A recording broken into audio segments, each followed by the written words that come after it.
What's up, gamers? Old School Fool here, and today we're going to be talking about something that a lot of people do, and that is collecting.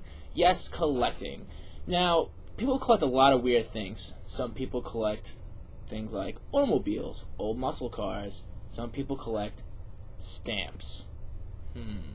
Some people collect coins. Some people collect World War II paraphernalia. Some people collect other paraphernalia. Some people collect souls. This is actually going to be a three-part series about collecting.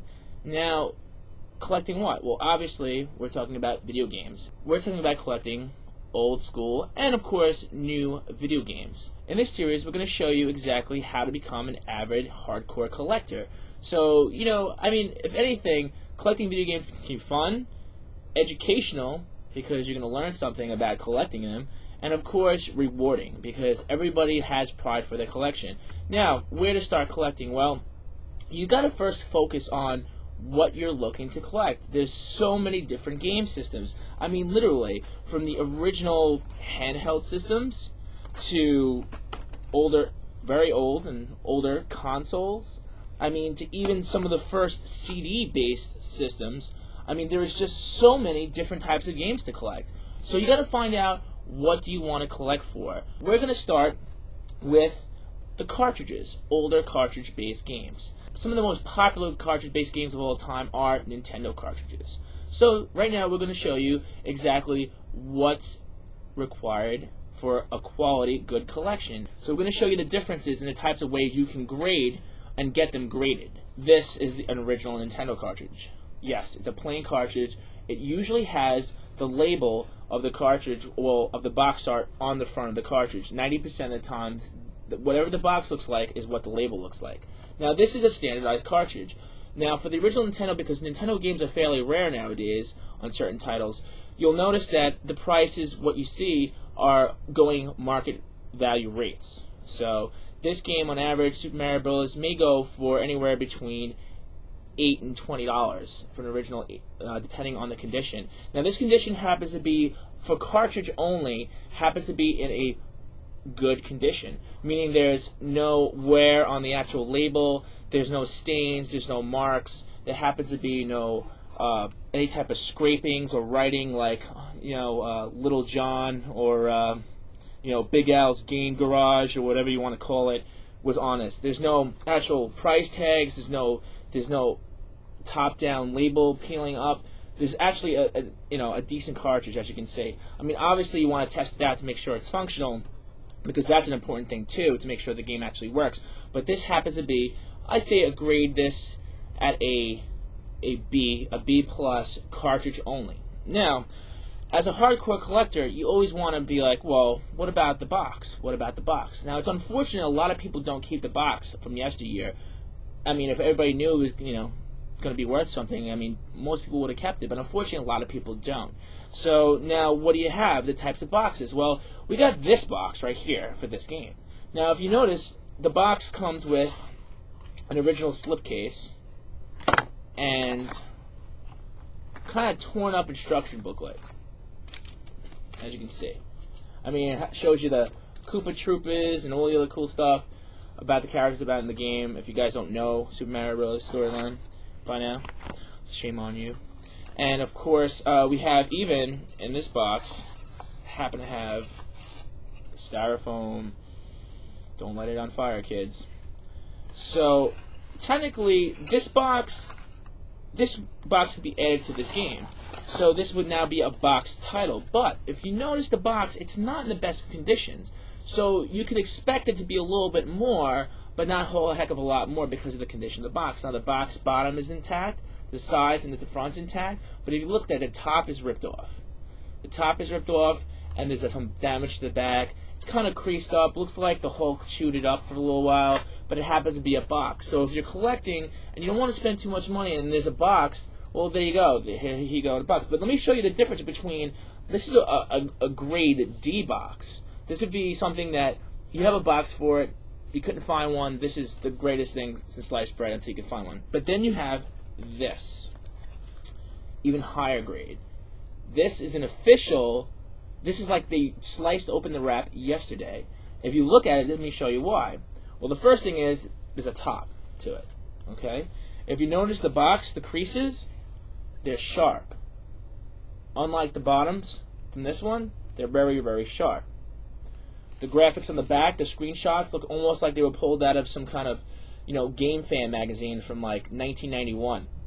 I mean, it's very, or a Game Player mag. I mean, literally. And if you notice it, this is also a first run box because you could tell by looking at the tab. There's an actual built-in hang tab that retailers used to use in order to hang their games. But this may have been sitting in a warehouse somewhere.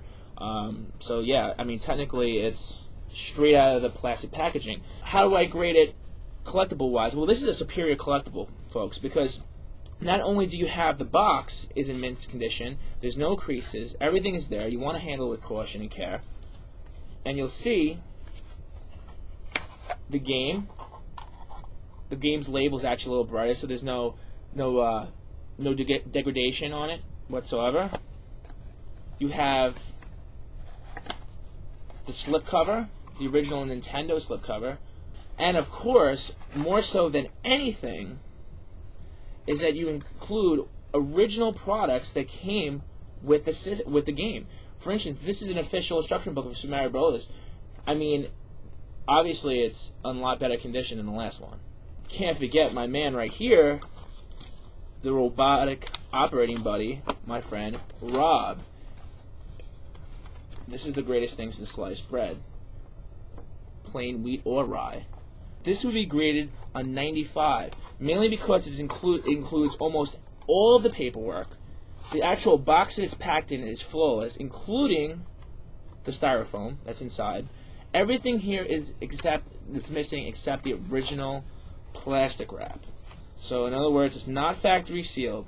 And most of the times, folks, sometimes once you get these games, you actually might want to get them sealed from us or from somebody else, because it will definitely keep your games nice for years to come.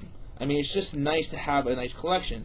Like, for instance, this box is an official factory sealed Nintendo title. Well, how can you tell? Well, let me show you how you can tell. Okay. Now, the box itself is a little slightly damaged in the corner. It might have been under some other boxes. It got crushed a little bit. It's an original factory seal. It even has the original price tag before UPCs came out. Now, that's just impressive. I mean, this game is over 20-something years old, and it's brand new. I mean, it's like a total diamond in the rough. Now, not only do you have the price tag on the outside, you have the hang tab, you have an original seal. Now, you're probably wondering, well, how do I know it's an original seal? Well, let me show you how you can tell it's an original seal, folks. If you look really close, it's like a soft seal. It's a soft plastic, sealed on all corners. And there's one seal that only factory seal machines do that goes across the back, right there, as you can see. So there's a one, if you look really, really close, you can see the one seal going back through the middle. And of course, I mean, if you really wanted to, you could slice it open, but obviously it wouldn't be factory sealed anymore. But you can tell just because of the price tag alone will show you the most. I mean, that literally hasn't been like that for like over 15 to 20 years without a UPC. I mean, it's just an old price gun, probably from a place called like Child World or something. Ridiculous. And of course, once again, here's another example of a quality game that's sealed, but doesn't get the same status, mainly because it's a sealed box that was sliced from the top. It happens to have the factory seal, but once again isn't factory sealed because it's got the top's been sliced open. And it includes some more of the paperwork, a subscription to good old Nintendo Power, and it's missing the glasses. So this would be graded like, on a scale from 1 to 100, we graded like an 85, because the box is in pretty decent shape. Doesn't include everything, not totally factory sealed. So there you have it, folks. That's how to rate and grade an original Nintendo game. So if you're looking to start collecting Nintendo, your ideal product would totally be the Mario Brothers in a really, really good condition. Your second choice would be the beat-up box. And your first choice, of course, but very expensive and very rare, and a few far between, is the original factory sealed games. Alright gamers, that concludes our first segment on how to collect video games. And if you guys are interested in starting your collection today, check to the right in the video description for a link to VideoGameCentral.com where you can find all the latest and greatest in classic, new, and used games so you can actually get your collection going today. Don't forget to subscribe to us and Video Game Central on the Gamer's Voice so that way we can update you on how to collect video games on Part 2.